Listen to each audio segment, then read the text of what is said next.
No bērnu dienām Latvijas Nacionālās operas labirintos līdz pat pasaules lielāko un slavenāko koncertu zāļu skatuvēm.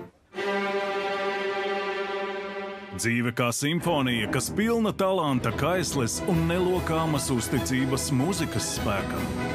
Nebija koncerta, kurā viņš nebūtu pilnībā devies. Kad viņš uzkāpa uz skatuves, tas bija viss. Izcilā latviešu diriģenta dzīve un mantojums dokumentālajā filmā Maris Jansons 4 orķestru stāsts. Svētdien 8:05 vakarā LTV 7 un Replay LV.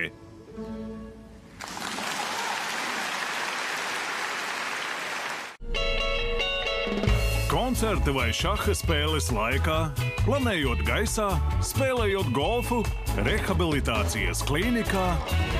Nē, viņš ir miris.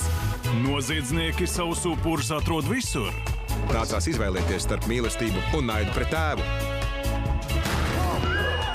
Ar to nāksies tikt galā inspektoram Nevilam un viņa komandai. Detektīvu seriāls Nāve paradīzē. No 20. augusta darbdienās 15:09 vakarā LTV 7 un Replay LV.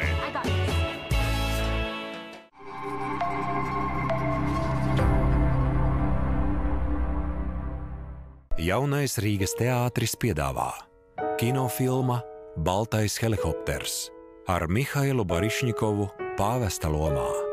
Režisors Alvis Hermanis. Benedikta 16. pēdējā diena amatā pirms vēsturiskās atkāpšanās kinoversijā.